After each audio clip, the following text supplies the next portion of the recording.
जसं की तुम्हाला माहिती आहे मम्मी आणि मयुरीला ॲडमिट केलं आहे. सो विचार केला की आता सुट्टीच घेऊ. सो 1 दिवसाची सुट्टीच घेतली मी डायरेक्ट. सकाळी सकाळी मस्त त्यांना ब्रेकफास्ट, नारळ पाणी वगैरे सगळे घेऊन आली.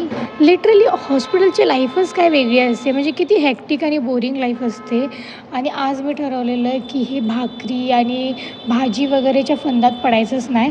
खूप इझी आणि काहीतरी सिम्पल पण यम्मी काहीतरी बनवायचं. सो मी पनीर पुलाव बनवायचं ठरवलेलं. सगळं वेजीस वगैरे मी येता येताच घेऊन आली.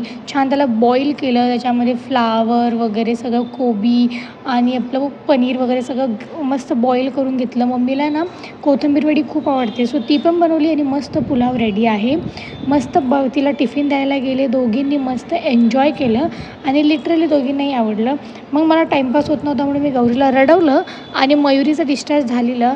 सो तिला घरी घेऊन चाललेली. मम्मीला अजून 2-3 दिवस ठेवणार आहेत. मयुरी जरा लवकर रिकवर झाली म्हणून लवकर आली. सो नंतर गेली जिमला. सो भेटूयात उद्याच्या व्लॉगमध्ये.